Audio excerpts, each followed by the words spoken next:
अस्सलाम वालेकुम। वालेकुम सलाम सर। वालेकुम अस्सलाम सर। वालेकुम सलाम सर। खुश रहे। मुझे उम्मीद है आप लोगों को मेरी आवाज़ सही पहुंच रही होगी। Yes sir. Sir yes sir. चलें शुरू करते हैं। आज हमारा डॉन ऑफ मॉडर्न फिजिक्स का सेकंड लेक्चर है। हमने कल स्पेशल थ्योरी ऑफ रिलेटिविटी की हेडिंग तक पढ़ लिया था।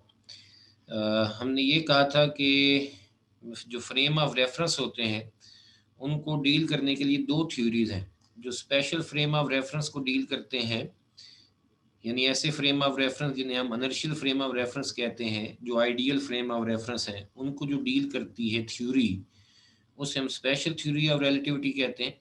और जो हमारे डेली लाइफ में ज़्यादातर एक्सेलरेटेड फ्रेम ऑफ रेफरेंस होते हैं, एक्सेलरेटेड बॉडीज़ होती हैं, तो उनके अंदर इवेंट्स को या चीज़ों को स्टडी करने के लिए जो थ्योरी है वो जनरल थ्योरी ऑफ रिलेटिविटी है। जनरल थ्योरी ऑफ रिलेटिविटी ज़्यादा हकीकत के करीब तर है, लेकिन हमने यहाँ पर उसके बारे में नहीं पढ़ना। फ़िलहाल हमने अपने स्पेशल थ्योरी ऑफ रिलेटिविटी के बारे में ही पढ़ना है। Special theory of relativity theory जो है ये बेस करती है कुछ पोस्टुलेट्स पर, वो हमने अभी देखने। मैं वो स्टार्ट करता हूँ।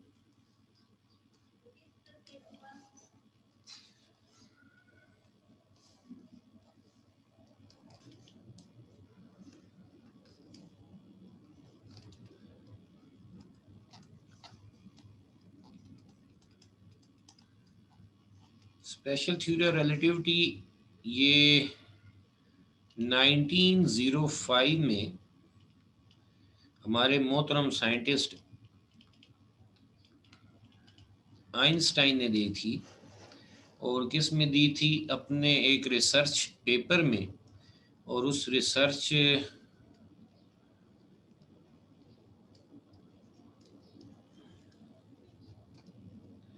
पेपर का नाम था on the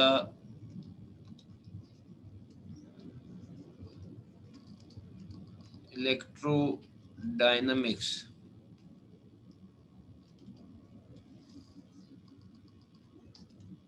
of moving body. आपकी बुक से नकल लगा के लिख रहा हूँ।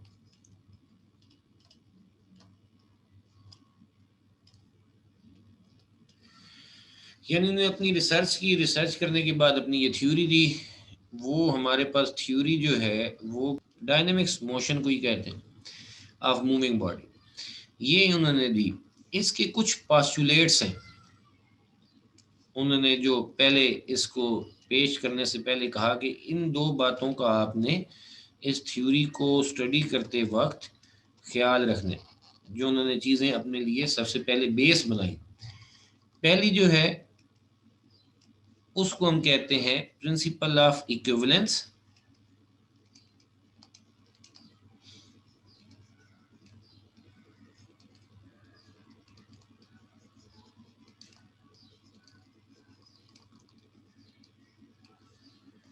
और दूसरा है constancy of speed of light. दूसरा है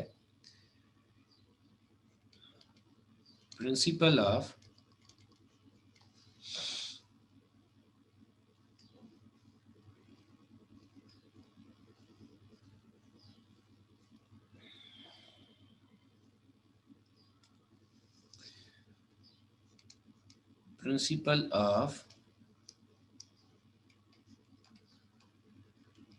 constancy of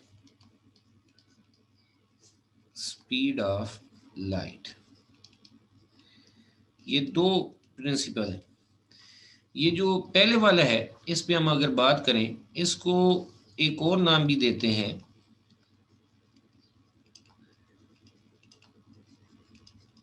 principle of relativity भी कहते हैं। इस पे हम थोड़ा से पहले इसको स्टेट करते हैं, फिर इसको समझने की कोशिश करेंगे। प्रिंसिपल ऑफ इक्विवेलेंस हमारे पास क्या है, या प्रिंसिपल ऑफ रिलेटिविटी क्या है? बड़ी सादा सी बात है, मैं सादा से लफ्जों में लिखता हूं, फिर एक्सप्लेन करना पड़ेगा इसे कि laws of physics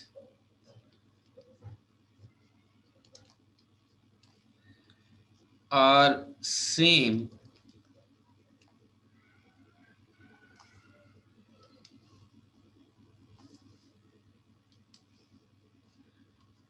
for all inertial observers.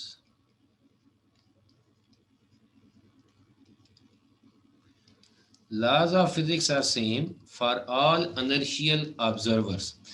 यहाँ पर ये जरा गौर करें कि ये लिखा है लॉज ऑफ फिजिक्स, ये नहीं लिखा कि physical quantities are same for all inertial observers. Inertial observers के लिए लॉज ऑफ फिजिक्स का रिजल्ट जो होगा वो सेम होगा, क्वांटिटीज के रिजल्ट डिफरेंट हो सकते हैं, लेकिन लॉज ऑफ फिजिक्स क्या होंगे, सेम होंगे। इसको मैं अगली स्लाइड में एक्सप्लेन करूंगा, पहले हम जरा ने सिर्फ एक दफा लिख लेते हैं।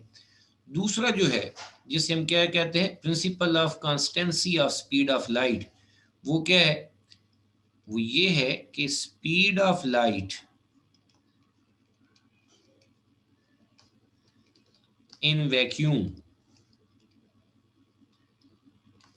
जिसको आप किससे सिंबल से रिप्रेजेंट करते हैं, सी से, इज सेम फॉर ऑल, तमाम के लिए स्पीड ऑफ लाइट की वैल्यू क्या होगी, सेम होगी। एंड जगह कम है, इधर ही एडजस्ट करना है, डज नॉट डिपेंड ऑन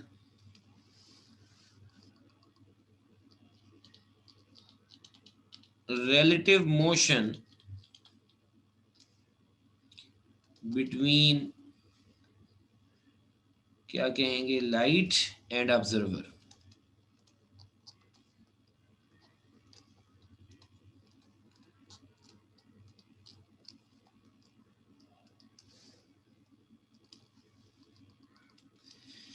पहले ये सेकंड पोस्टुलेट देखें।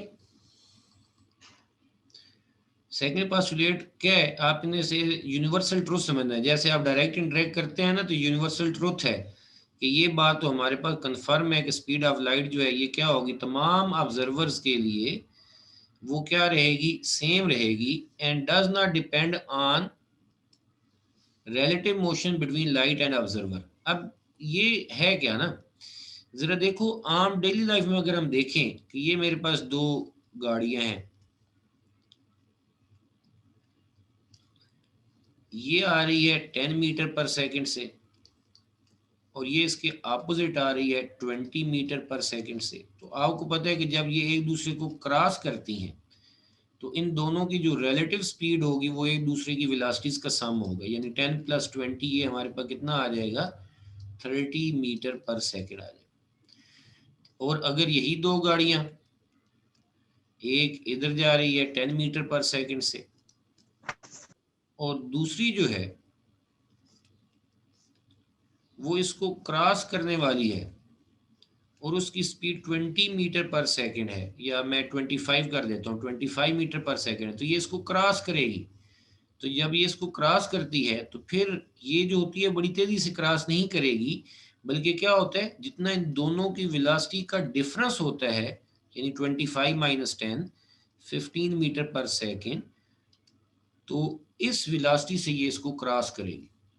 यानी आम जो हमारे पास लाइफ है, आम लाइफ, इसके अंदर हमारे पास जो रिलेटिव वेलोसिटी है उसका कंसेप्ट में ये होता है कि अगर दो गाड़ियां या दो ऑब्जर्वर एक दूसरे के अपोजिट डायरेक्शन में आ रहे हों तो उनके लिए किसी एक ऑब्जेक्ट की किसी दूसरे के लिहाज से जो वेलोसिटी होगी वो दोनों की वेलोसिटीज के सम के बराबर होती है।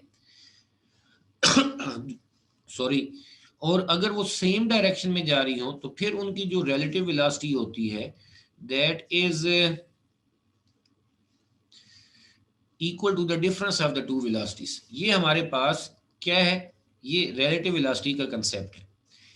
इसके मुकाबले में अगर आप ये इमेजिन करें कि यहाँ पर ये लाइट सोर्स है, इधर से हमारे पास इसने एक लाइट जनरेट की है, सामने से ये एक ऑब्जर्वर है, ये इस डायरेक्शन में मूव कर रहा है, तो ये लाइट जो आ रही है इसकी स्पीड c है, इस ऑब्जर्वर की वेलोसिटी v है। तो फिर क्या होना चाहिए, इस ऊपर वाले कंसेप्ट के मुताबिक स्पीड ऑफ लाइट को जो ये ऑब्जर्वर ऑब्जर्व करेगा तो इसके लिए वेलोसिटी होनी चाहिए c प्लस v। और अगर एक और ऑब्जर्वर है जो इसके सेम डायरेक्शन में जा रहा है तो लाइट इसको क्रॉस करेगी, तो इस ऑब्जर्वर के लिए जो सेम डायरेक्शन में जा रहा है इसके लिए वेलोसिटी क्या होनी चाहिए, दोनों की वेलोसिटीज का डिफरेंस है, speed of light minus speed of the observer होनी चाहिए। लेकिन क्योंकि स्पीड ऑफ लाइट बहुत बड़ी है तो जब हमने उसे ऑब्जर्व करना है उससे पहले ही वो हमारी आंखों में इंटर हो चुकी होगी, ठीक है, तो इसलिए हमारे पास उसकी स्पीड ऑफ लाइट में कभी भी कोई डिफरेंस नहीं आएगा। तो इसी बात को सामने रखते हुए जो हमारे पास आइंस्टाइन था उसने अपना जो थ्योरी ऑफ रिलेटिविटी की बेस के लिए दो पोस्टुलेट्स जो उसने बनाए थे, तो उसमें एक पोस्टुलेट ये बनाया कि speed of light in vacuum तमाम ऑब्जर्वर के लिए उसकी वैल्यू चेंज नहीं होगी, उसमें कोई रिलेटिव वेलोसिटी का कंसेप्ट नहीं आएगा, वो ऑब्जर्वर और लाइट की मोशन पर डिपेंड नहीं करेगी। तो स्पीड ऑफ लाइट तमाम ऑब्जर्वर्स के लिए क्या होगी, कांस्टेंट होगी। हाँ जी, ये सेकंड पोस्टुलेट समझ में आया है? Yes sir. यस जी सर। चले ठीक हो गया। अब मैं वापस जाता हूँ। अब आप में से कुछ स्टूडेंट्स ने लेट ज्वाइन किया है तो उनके लिए मैं थोड़ा सा दोबारा पिछली बात को रिवाइज करने लगा हूँ ताकि वो परेशान ना हो। हमने कल स्पेशल थ्योरी ऑफ रिलेटिविटी की हेडिंग तक पढ़ा था कि special theory of relativity inertial frame of reference के अंदर जो कुछ होता है उनको स्टडी करने के लिए ये हमें किसने दिया था, ये स्पेशल थ्योरी ऑफ रिलेटिविटी का कंसेप्ट दिया है हमें 1905 में आइंस्टाइन ने। और उसने अपना जो रिसर्च पेपर था, जो उसने अपनी रिसर्च की और उसके बाद उसने जो पेपर पब्लिश किया साइंटिस्ट की जर्नल्स के अंदर, जो क्या था उसका title, on the electrodynamics of the moving body, उसके अंदर उसने स्पेशल थ्योरी ऑफ रिलेटिविटी को एक्सप्लेन किया। लेकिन इस थ्योरी को उसने बेस किया अपने दो पोस्टुलेट्स के ऊपर, दो मफरूजों के ऊपर। सेकंड जो मफरूज है उसे हम कहते हैं principle of consistency of speed of light, और वो ये कहता है कि स्पीड ऑफ लाइट जो है वो तमाम ऑब्जर्वर्स के लिए क्या होती है, कांस्टेंट होती है, चाहे वो जैसे मैंने यहाँ पर बताया, चाहे वो हमारे पास ऑब्जर्वर लाइट की अपोजिट डायरेक्शन में आ रहा हो या उसी डायरेक्शन में जा रहा हो जिस डायरेक्शन में लाइट आ रही है। तो ये जो जनरल हमारे पास कंसेप्ट होता है कि जब दो गाड़ियां अपोजिट डायरेक्शन में आ रही हो तो उनकी रिलेटिव वेलोसिटी दोनों की वेलोसिटी का सम होती है, और सेम डायरेक्शन में जा रहे हो तो फिर उनकी रिलेटिव वेलोसिटी दोनों की वेलोसिटी का डिफरेंस होता है। लाइट के केस में, लाइट के केस में हमारे पास ऐसी बात नहीं है, ठीक है, उसमें हमारे पास ना वेलोसिटीज का सम होगा ना वेलोसिटी का डिफरेंस होगा, क्योंकि लाइट को ऑब्जर्व करने से पहले ही वो ऑब्जर्वर की आंखों में इंटर होंगी तो तभी वो नजर आएगी। इसलिए हमारे पास स्पीड ऑफ लाइट को इसने क्या कहा, इसने ये सपोज किया है कि वो तमाम ऑब्जर्वर के लिए उसकी वैल्यू हमारे पास क्या रहेगी, कांस्टेंट रहेगी। ये इसका सेकंड पोस्टुलेट था। फर्स्ट पोस्टुलेट जो है, जो फर्स्ट पोस्टुलेट है वो हमारे पास क्या है, वो हमारे पास ये है कि laws of physics are same for all inertial observers. आप लोग जो बुक के नीचे एक दो लाइनें लिखी हैं वो बेशक याद कर लें जैसे मर्जी, उसको मैं थोड़ा सा और वे में एक्सप्लेन करना चाहता हूँ इस बात को जो हमारे सामने अभी आई है। ठीक हो गया? तो जरा देखते हैं कि ये क्या है कि laws of physics are same for all inertial observer से क्या मीनिंग है हमारे पास।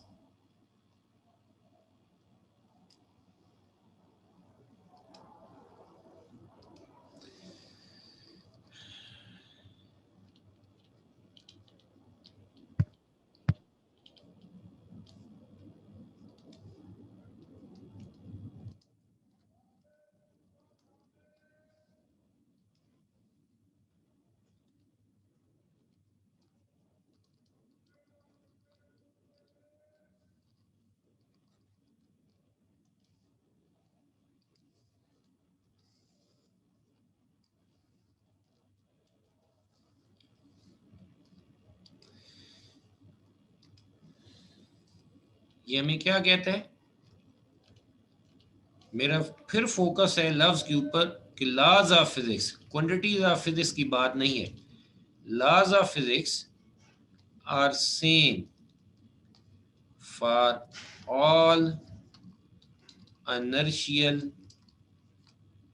observers.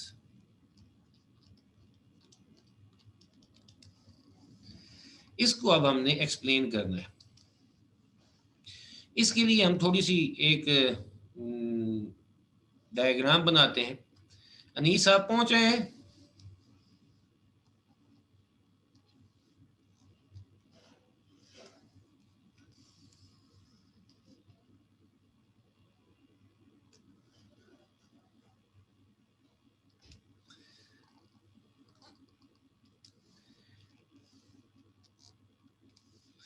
ये देखें कि यहाँ पर एक ऑब्जर्वर ए है जो रोड पर किस स्टेट में है?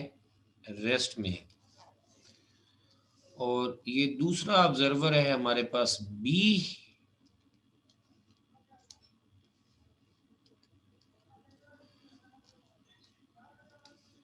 ये दूसरा ऑब्जर्वर है बी जो भाग रहा है इस डायरेक्शन में with some velocity v,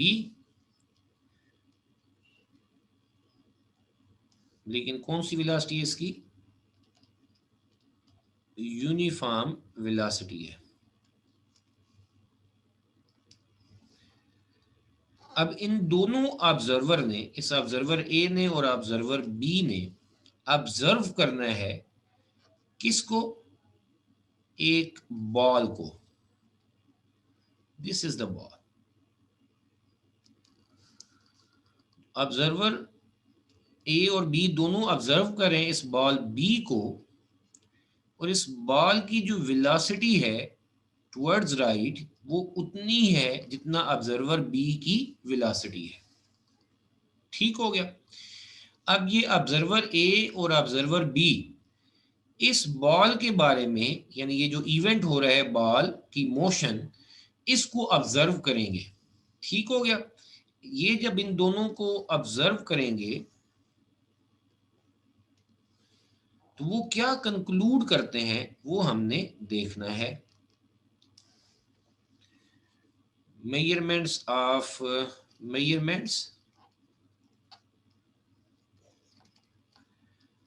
done by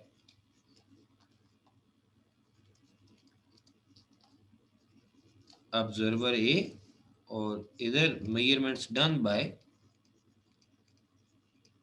observer B.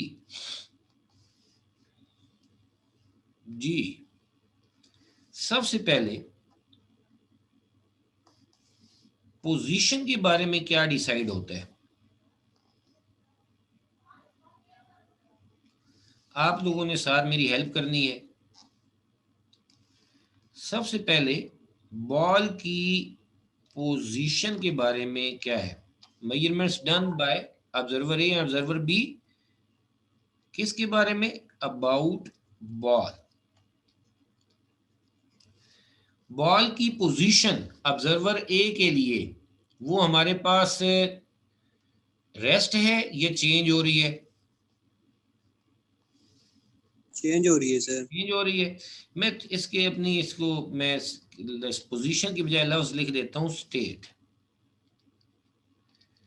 State of ball. तो वो हमारे पास क्या हो रहा है? ऑब्जर्वर ए के लिए बॉल ये मोशन में है, तो ये क्या है हमारे पास? स्टेट उसकी मोशन है।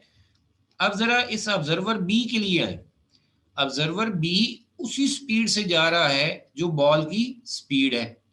जैसे ये मेरे दोनों हाथ इस वक्त अगर आप ऑब्जर्व करें इस वक्त, तो यहाँ पर ये मेरे दोनों हाथ अगर एक स्लो होगा एक फास्ट होगा तो एक आगे निकल जाएगा दूसरे हाथ से, ऐसे आगे निकल गया।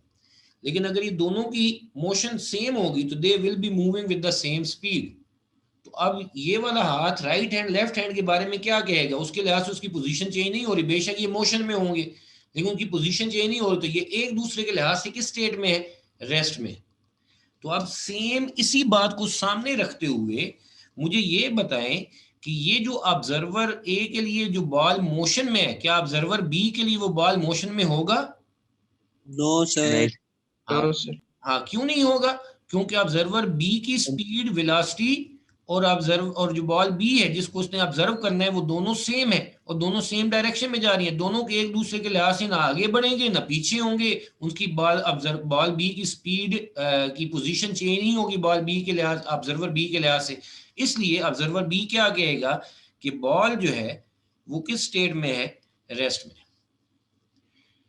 अब इसी बात को सामने रखते हुए अगर मैं ये कहूं डिस्प्लेसमेंट,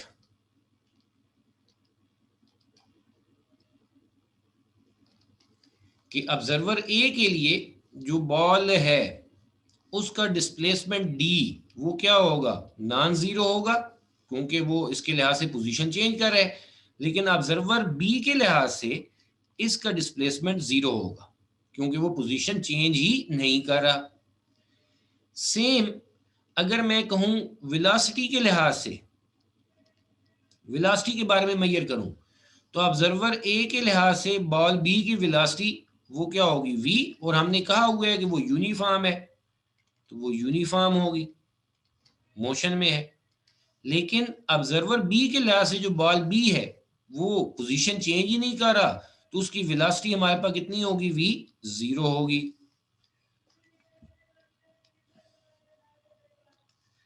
अब अगली बात पर आ जाए, नेक्स्ट एक्सेलरेशन।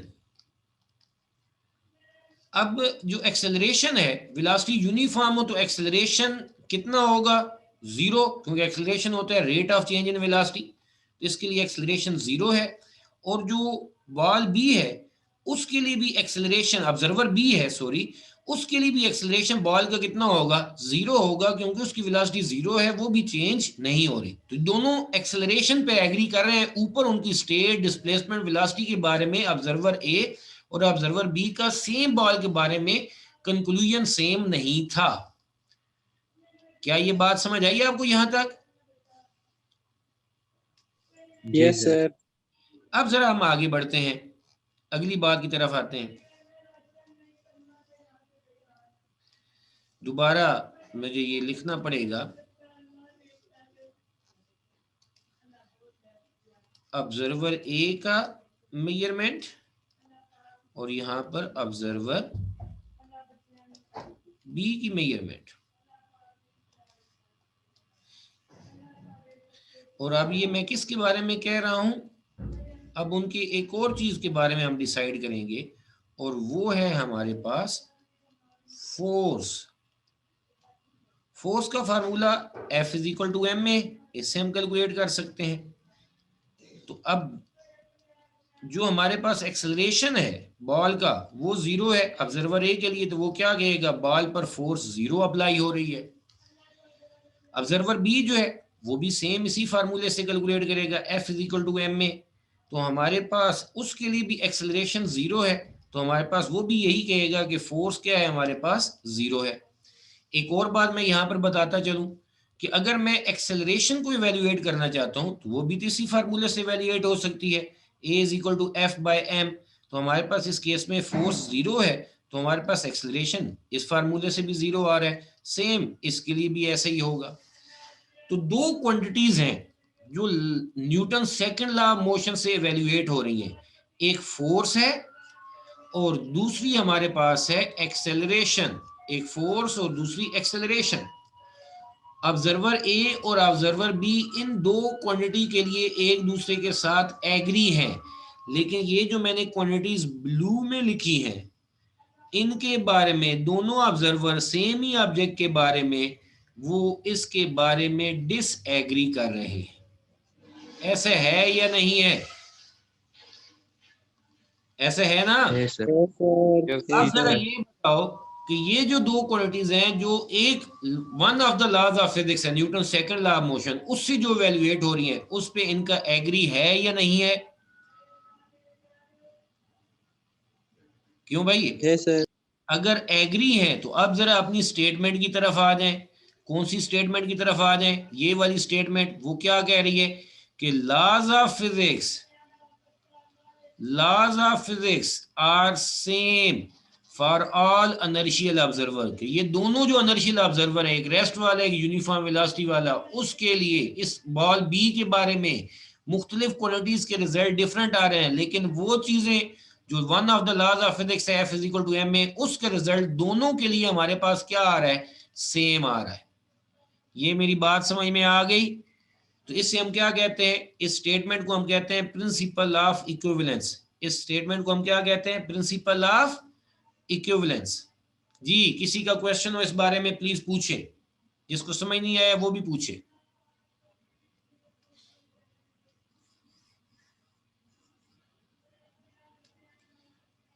जी मेरा सुना, हमजा याकूब आपको समझ आई है?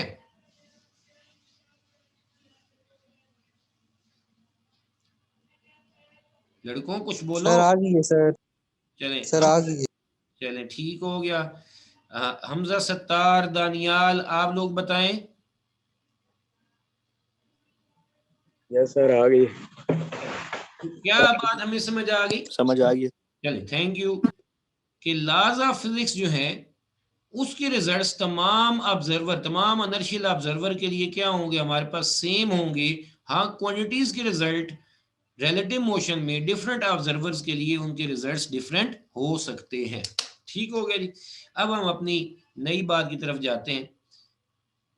ये दोनों लॉज ऑफ फिजिक्स मैंने explain, special theory of relativity के जो दो पोस्टुलेट्स हैं वो मैंने एक्सप्लेन कर दिए।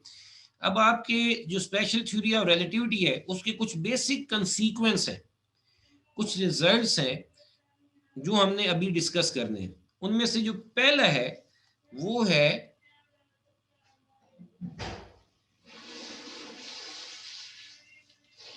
Relativity of साइमल्टेनिटी।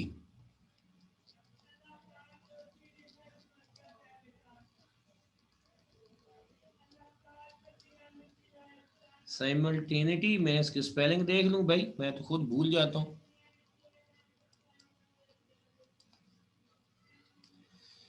बड़े गौर से समझना, इसकी स्टेटमेंट हम बाद में लिखते हैं। पहले हम जरा इसको एक एग्जांपल से एक्सप्लेन करें कि ये कह क्या रहा है, फिर टाइम भी बहुत थोड़ा रह गया है तो यही हम समझ लें तो बड़ी बात है। जी मेरा सुना, बड़े गौर से समझें।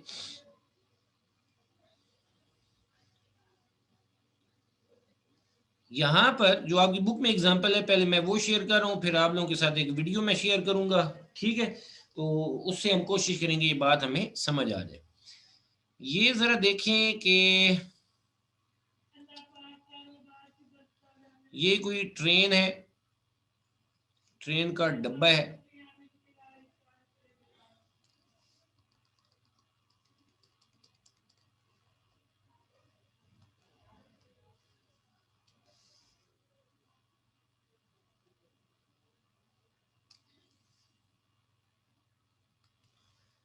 इसके अंदर हमारे पास यहां पर एक ये लाइट सोर्स है,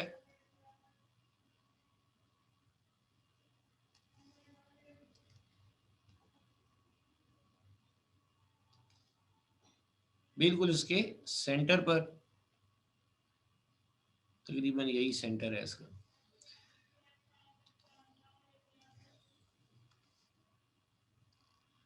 ये ऊपर हैंग कर रहा है, इससे लाइट आगे जा रही है, और इसके बिल्कुल सेंटर में यहां पर हमारे पास एक ऑब्जर्वर है।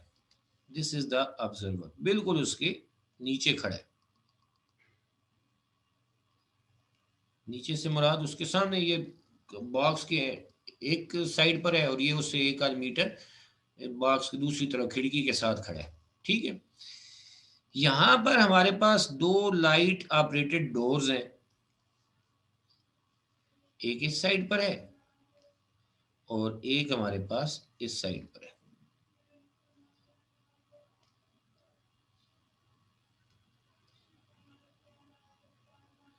लाइट ऑपरेटेड डोर्स है, ठीक है जी? दोनों की वेट कोशिश करें सेम। अब क्या होता है, पहले ये लाइट ऑफ है, फिर इसको क्या कर दिया जाता है, ये ऑब्जर्वर जो है ये इसको ऑन करता है, तो अब इससे जब लाइट ऑन होगी तो ये जो बल्ब है, इससे लाइट जब ऑन होगी तो इस तरफ भी जाएगी और इस तरफ भी जाएगी। ठीक हो गया। राइट एंड पर भी, राइट डोर की तरफ भी गई है और लेफ्ट डोर की तरफ भी गई है। अब स्पीड ऑफ लाइट क्योंकि यूनिफॉर्म है हियर, तो इस वजह से हमारे पास क्या होता है कि ये ऑब्जर्वर ये ऑब्जर्व करेगा जो इसके बॉक्स के अंदर ही मौजूद है कि लाइट जितनी स्पीड से इस तरफ गई है उतनी स्पीड से इस तरफ गई है, जिसके नतीजे में दोनों डोर पर लाइट एक ही वक्त में पहुंचेगी। दोनों लाइट ऑपरेटेड डोर है और both the doors will open up, both doors will open. और कैसे ओपन होंगे? They will open at same time, simultaneously. दोबारा गौर से बात देखें। पहले ये लाइट थी ऑफ, इस ऑब्जर्वर ने इस लाइट को किया ऑन। जब लाइट ऑन होगी तो बल्ब से दोनों तरफ क्या होगी? लाइट जाएगी, राइट डोर की तरफ भी और लेफ्ट डोर की तरफ भी। दोनों तरफ जो लाइट पहुंचेगी वो सेम स्पीड पर जा रही है। क्योंकि ये बॉक्स के सेंटर में था तो लाइट ने दोनों तरफ डिस्टेंस भी क्या करना है? सेम कवर करना है, सेम स्पीड के साथ। और लाजमी बात है फिर हमारे पास क्या होगा? वो सेम टाइम में पहुंचेगी। टाइम क्या है? S is equal to V T के फार्मूले से हम क्या लिख सकते हैं? टी इज इक्वल टू, ये S is equal to V T, तो टी किसके बराबर आ जाएगा? S over V. यहाँ पर एस ओवर सी। तो लाइट जो डिस्टेंस कवर करना है वो भी सेम है, जो स्पीड है वो भी सेम है। तो जो टाइम आएगा वो हमारे पास क्या होगा? जिसमें ये लाइट से, लाइट सोर्स से डोर तक लाइट पहुंची है वो सेम टाइम होगा। इसलिए both doors will open simultaneously, यानी at the same time for this observer. ये ऑब्जर्वर ये हमें कंक्लूजन बताएगा। हाँ भाई, किसी को कोई शक इस बात में? No sir. क्लियर है ना सर ये ये बात? डोर चलें जी। अगर ये बात अब समझ आ गई तो अब जरा इस बात को मैं यहीं पे छोड़ता हूं। मैं आपसे एक बात पूछता हूं, अब आप लोगों की बारी है। इस एग्जाम्पल को अभी हम यहीं पे छोड़ रहे हैं और हम आगे बढ़ रहे हैं। ये देखें कि ये हमारे पास वो रिले रेस हो रही है और इसने अपना जो बैटन है, वो जो डंडा सा एक होता है, वो अगले खिलाड़ी को यहाँ पर ट्रांसफर करना है ताकि वो फिर इसे वसूल करके आगे राइट साइड पर भाग सके। अब जरा ये ऑब्जर्वर जब इस तरफ भाग रहा है और ये भी इसी तरफ भागना शुरू कर दे तो इसको, इसकी स्पीड बेशक कम होगी, जो आगे वाला है इसकी स्पीड क्या होगी? बहुत सारी कम होगी। लेकिन ये राइट साइड पर इस तरफ भाग रहा है और ये उसके पीछे पीछे उसको देने के लिए आ रहा है, तो इसको यहां से यहां तक पहुंचाने में टाइम क्या होगा? ज्यादा लग जाएगा। जबकि इसके मुकाबले में अगर ये इस तरफ भाग रहा है, ये बैटन लेकर हमारे पास इस तरफ भाग रहा है, और जो दूसरा है हमारे पास कौन सा, ये जो सेकंड ऑब्जर्वर है, ये या तो यहाँ पर खड़ा रहे या इसकी अपोजिट डायरेक्शन में भाग के जल्दी से इसके बैटन को पकड़ना चाहे ताकि फिर से लेके तो वो आगे बढ़ जाए। तो अब उसे क्या लगेगा? टाइम कम लगेगा। ये वाली एग्जांपल समझ आई है भाई? आप लोगों ने रिले रेस तो देखी होगी ना? तो उसमें वो क्या करते हैं? वो एक चक्कर काटने के बाद वो क्या होता है, वो अपने पास, उसके पास एक बैटन सा होता है, डंडा सा होता है, वो क्या होता है? अगले बंदे को ट्रांसफर करता है, वो उसे पकड़ के फिर आगे भागता है।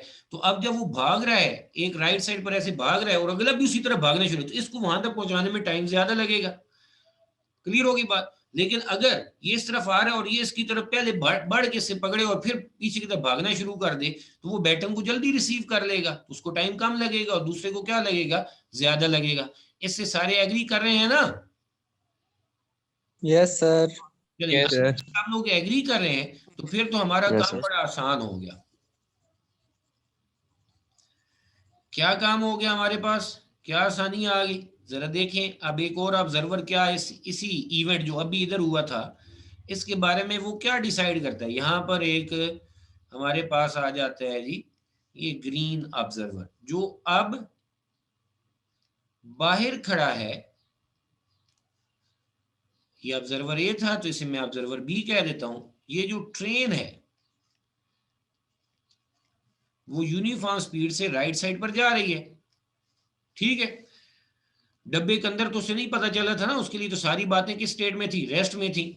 अब ये एक ऑब्जर्वर है जो बाहर किसी प्लेटफॉर्म पे खड़ा है, सही, और वो इसी इवेंट को होते हुए देख रहा है। वो ये देखते हैं कि जब लाइट को ऑन किया, तैयार होके बैठो भाई, आपसे पूछना है, जब लाइट को ऑन किया तो अब इमेजिन करो कि ये वाला जो फ्रंट डोर है, ये लाइट इस तरफ जब आ रही है तो फ्रंट डोर उससे आगे की तरफ भाग रहा है या नहीं भाग रहा? इस भाग रहे सर। और इसी तरीके से जब इधर से ये लाइट इस तरफ आ रही है तो ये जो बैक डोर है, क्या उस लाइट की तरफ बढ़ रहा है या नहीं बढ़ रहा? बढ़ रहे सर। हाँ भी, सारे समझ रहे हैं ना? तो अब जरा ये बताओ कि इस यस डोर सर। की तरफ लाइट पहले पहुंचेगी फॉर ऑब्जर्वर बी, इस ये रिलेटिव मोशन को ऑब्जर्व करें जो बाहर वाला ऑब्जर्वर है, किस डोर के लिए हमारे पास लाइट पहले पहुंचेगी और किसके लिए बाद में पहुंचेगी for this observer B, front door या बैक डोर?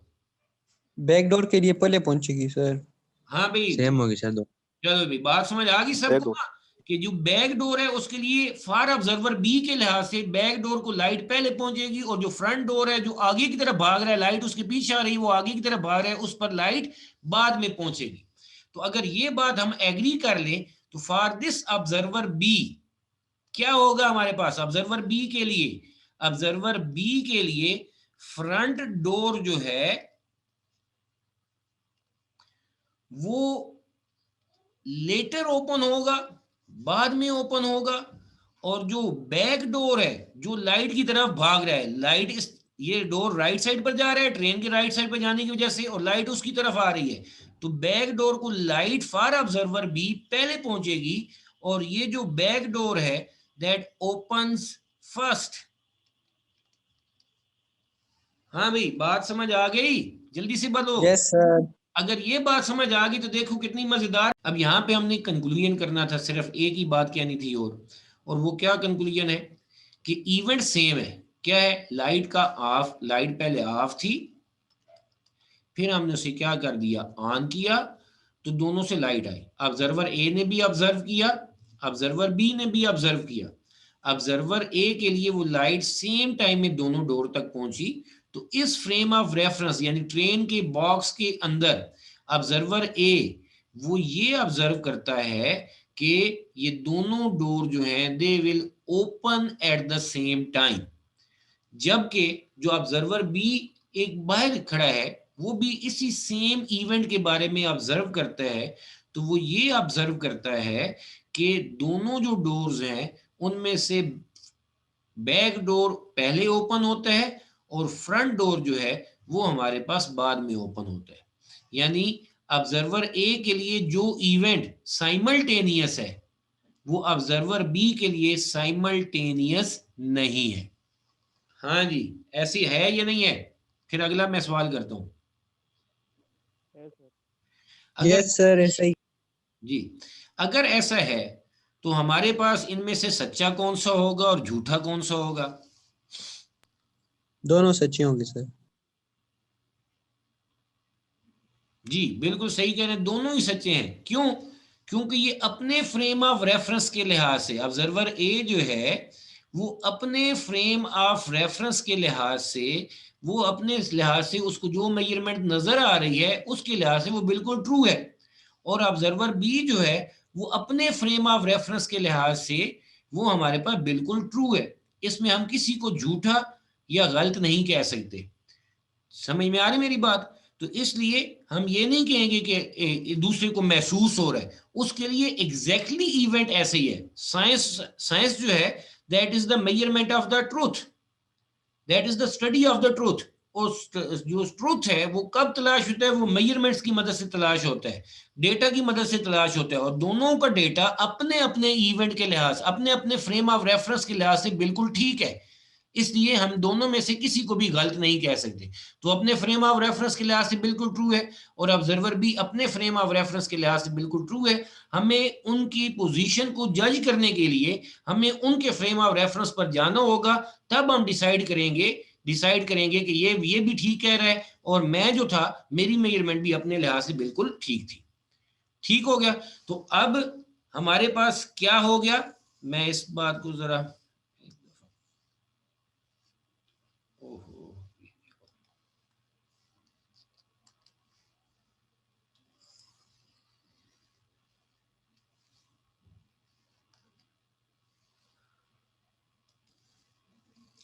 ये हम क्या पढ़ रहे थे, ये हम पढ़ रहे थे द रिलेटिविटी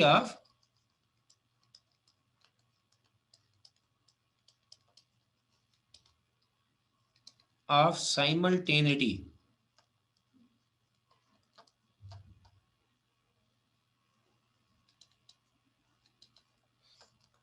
अब ये हमें क्या कह रहा है, मैं इसी, ये जो सामने आप लोगों ने एग्जांपल पढ़ी है, इसी से इसकी स्टेटमेंट लिखूं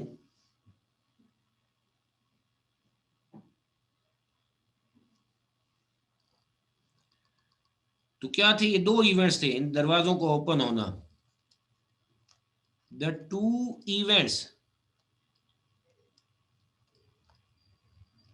मैं जरा शार्ट कर देता हूं, बल्कि सादा कर देता हूं आपकी बुक के लिहाज से। द टू इवेंट्स यानी फ्रंट डोर का और बैक डोर का ओपन होना, ये दो इवेंट्स हैं occurring in a frame of reference। पहले ऑब्जर्वर के लिए वो क्या थे, फॉर एन अनर्शियल ऑब्जर्वर, पहले वाला रेस्ट में है ना ऑब्जर्वर, तो वो अनर्शियल ऑब्जर्वर होगा। For an inertial observer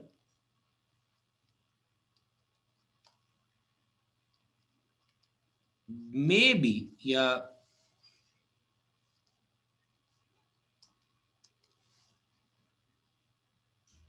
are simultaneous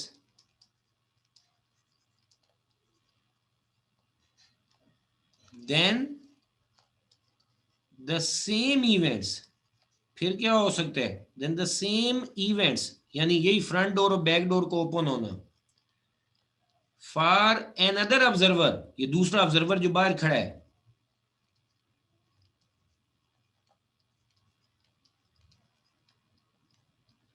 ये भी कौन सा ऑब्जर्वर है, अनर्शियल ऑब्जर्वर है, क्योंकि ये भी रेस्ट में है। For an inertial, for another inertial observer will not be simultaneous, कि एक इवेंट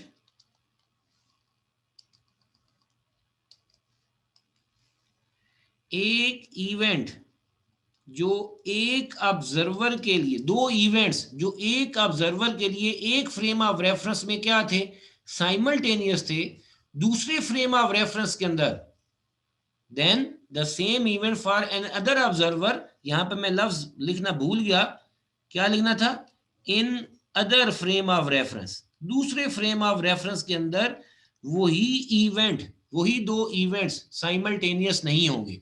इस बात को हम क्या कहते हैं, प्रिंसिपल रिलेटिविटी ऑफ साइमल्टेनिटी कहते हैं। हाँ जी, ये जो अभी मैंने स्टेटमेंट लिखी है क्या है, कि पहले ऑब्जर्वर के लिए जो इवेंट्स एक फ्रेम ऑफ रेफरेंस के अंदर क्या थे, वो हमारे पास साइमल्टेनियस थे, वही दो इवेंट्स दूसरे फ्रेम ऑफ रेफरेंस के अंदर दूसरे ऑब्जर्वर के लिए हमारे पास साइमल्टेनियस नहीं है। इस बात को हम क्या कहते हैं, रिलेटिविटी ऑफ साइमल्टेनिटी कहते हैं। क्या कहते हैं, रिलेटिविटी ऑफ साइमल्टेनिटी। हाँ भाई लड़कों, समझ आई है? Yes yes sir. चलें, अभी मैं आप लोगों के साथ एक वीडियो शेयर करता हूं, सही है, ताकि उसमें, इसमें तो क्या था, लाइट सोर्स अंदर था और इससे लाइट दोनों तरफ जा रही थी, ऑब्जर्वर ये ऑब्जर्व कर रहा था।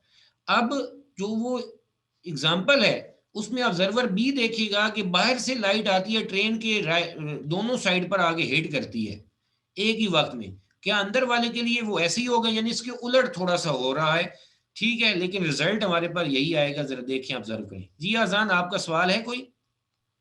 सर ऐसा क्यों होता है सर कि अंदर वाले के लिए कोई और टाइम और बाहर वाले के लिए और टाइम, यही तो तो रिलेटिव एक ही मोशन वक्त है में ना। हो रहे हैं ना। हाँ, यही तो रिलेटिव मोशन का इफेक्ट है ना, यही तो हमारे पास है। क्या इनमें से क्या ऐसा होना चाहिए या नहीं होना चाहिए? वक्त तो सर सेम जा रहा है, ना नहीं, टाइम तो दोनों का। कैसे सेम हो रहा है? कि सर एक ही टाइम पे ट्रेन भी मूव करे, वो भी मूव क्या नाम है, हाँ, लेकिन कि आप जो जरा है ये ना बताओ, ट्रेन अच्छा की डोर्स, वो ठीक है, उस तक तो लाइट भी मूव आप कर जिस रही है। और अच्छा आप जिस रूम में है, वो रूम जो है वो आप उस रूम के अंदर रेस्ट में है। Yes sir. हाँ, आप अपने इर्द गिर्द के लिहाज से देख रहे हैं कोई चीजें मूव नहीं कर रही, आप भी रेस्ट में है, वो भी रेस्ट में है। लेकिन जो जमीन से हाँ, बाहर अगर तुम्हें किसी सैटेलाइट से ऑब्जर्व करता है, उसके लिहाज से आप किस स्टेट में होंगे? मोशन में। ठीक है, तो डिफरेंट ऑब्जर्वर के लिए रिजल्ट्स क्या हो सकते हैं? डिफरेंट हो सकते डिफरेंट। हैं, और उसमें से अब आप भी सच्चे हैं अपने रूम के लिहाज से, अपने इर्द गिर्द की चीजों के लिहाज हाँ, से, वो अपने लिहाज से। सही। ठीक है ना? तो इसी को हम रिलेटिव ठीक मोशन है। कहते हैं, और इसी की वजह से ये जो रिजल्ट्स में वेरिएशन आती है, उसी को हमने इंटरेस्टिंग रिजल्ट्स को हमने डिसाइड करना, अपने जहन में ये कंफ्यूजन खत्म करनी है कि ऐसा मुमकिन है कि जो मैं अपने लिए सच कह रहा हूं, हो सकता है कि दूसरा अपने फ्रेम ऑफ रेफरेंस में मेरे से डिफरेंट रिजल्ट रखे, लेकिन वो भी बिल्कुल सच्चा होगा due to this relative motion. ठीक है सर। अगर ये बात आपको क्लियर होगी तो फिर तो हमारा मसला हल हो गया। मैं एक और बात बता के फिर इसको छोड़ दूंगा, आप सारे जानते हैं वो क्या है। वो है equivalence between mass and energy.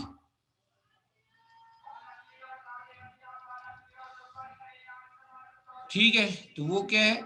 Einstein mass energy equation.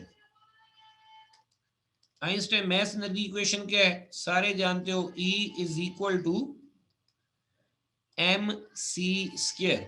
ये आइंस्टाइन इक्वेशन क्या कहती है कि एनर्जी मैटर में, मैस मीन मैटर, और मैटर एनर्जी में इक्विवेलेंट अमाउंट में चेंज हो सकता है, और वो किस रिलेशन के मुताबिक हो सकता है? Einstein mass energy equation is equal to M C square कैसे हो सकता है, जिसमें सी जो है वो कांस्टेंट है, और ये क्या है? स्पीड ऑफ लाइट है इन वैक्यूम।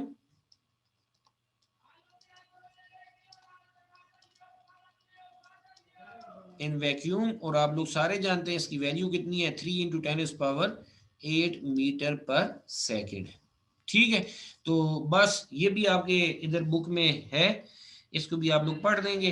बाकी उम्मीद है आप लोग रिलेटिविटी और साइमल्टेनिटी और प्रिंसिपल ऑफ इक्विवेलेंस, उसको जो ऊपर हमने पास्टुलेट्स ऑफ रिलेटिविटी पढ़े हैं, साथ फिर हमने इसके कंसीक्वेंस पढ़ा है, दो कंसीक्वेंस हैं, एक हमने डिटेल में पढ़ा है रिलेटिविटी और साइमल्टेनिटी, और दूसरा जो है ये आइंस्टाइन मैस एनर्जी इक्वेशन, वो भी इसने थ्योरी ऑफ रिलेटिविटी से ही ड्राइव किया है कि एनर्जी मैटर में और matter equivalent amount of energy में कन्वर्ट हो सकते हैं according to the relation is equal to M C square. ठीक है, तो ये हमारा आज का लेक्चर था, और मैं आपको एक बात गारंटी से कह सकता हूं कि अगर आपने आज ही याद करके इसे लिख लिया और इसको इमेजिन करके अपने वर्ड्स में अच्छे तरीके से लिख लिया तो आपको याद रहेगा। अदरवाइज आपको कल या परसों या तरसों इसे पढ़ने का मौका मिला तो फिर आप ये कभी भी याद नहीं कर सकेंगे। मुझे उम्मीद है आप लोगों को सारी बात क्लियर हो गई होगी। If you have any question please ask and let's leave it. वैसे सर ये मास एनर्जी में कब चेंज होती है सर? वो मतलब वो हर जो लिहाज मास डिफेक्ट के अलावा सर। हर लिहाज से हर वक्त मैं अगर तेजी से मूव करूंगा और इतना तेजी से मूव करूं कि मेरी एनर्जी बढ़ती चली जाए, तो वो एनर्जी जो होगी वो मैटर में चेंज होगी, और इसी तरीके से अगर हमने मैटर को एनर्जी में कन्वर्ट करना है तो वो भी हमारे पास मुमकिन है। उसके तो मुख्तलिफ तरीके हैं, आप लोग जानते ही हैं। लेकिन आम डेली लाइफ में हमें क्यों नहीं ऑब्जर्व होता है? वो इसी यही इक्वेशन बता रही है कि यहाँ से m is equal to E over C square. C पता है ना ये कितनी बड़ी वैल्यू है, सी स्क्र लेंगे तो ये हमारे पास वैल्यू कितनी हो जाएगी? 9 इंटू 10⁻16 हो जाएगी, बहुत बड़ी वैल्यू हो जाएगी यूनिट्स। ठीक है, तो ये ऊपर डेली लाइफ की हमारी एनर्जी इतनी कम होती है, 10 20 25 100 जूल, 200 1000 जूल भी हो जाए, 5000 जूल भी, लाख जूल भी हो जाए, तो नीचे ये सी स्क्वायर से डिवाइड होने के बाद वो इतना कम फैक्टर आता है कि वो नेग्लिजिबल होता है, इसलिए डेली लाइफ में तो हम उसको ऑब्जर्व नहीं कर सकते।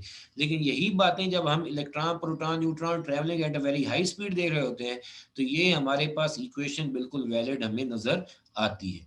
तो डेली लाइफ में क्योंकि हम उन्हें ऑब्जर्व नहीं करते, इस चीज को हो भी नहीं सकता, क्योंकि मैथमेटिकली नजर आ रहा है कि हमारे पास जो डिवाइजर है उसकी जो डिवाइड कर रहा है उसकी वैल्यू इतनी बड़ी है कि हमारे पास वो जो मैस आना है वो नेग्लिजिबल इतनी कम है कि हम उसे कभी भी ऑब्जर्व नहीं कर सकेंगे। That is the point. Is it clear? Yes sir. चलें जी, चलें ठीक है, थैंक यू सो मच। मैं आपसे उम्मीद करता हूँ कि आप ये जितना भी आज थोड़ा सा लेक्चर था ये याद करके लिखेंगे और जिससे हमें फ़ायदा होगा, otherwise it will be difficult for the next coming days. आप इसे फिर याद नहीं कर सकेंगे। आज ताज़ा-ताज़ा कंसेप्ट क्लियर हुआ होगा, बेहतर हुआ होगा, तो आप जब याद करके लिखेंगे तो फिर वो 100% प्रिपेयर भी हो जाएगा और आपको समझ भी ज़्यादा अच्छी आ जाएगी। Try to write in your own words, इन बेशक लंबे सेंटेंस हो जाएं, बड़ा पैराग्राफ हो जाए, but try to write first time in your own words. ठीक है, thank you so much. Allah हाफिज। ठीक है सर, ठीक है। अल्लाह हाफिज। अल्लाह हाफिज। अल्लाह अल्लाह हाफिज। हाफिज, अल्लाह हाफिज।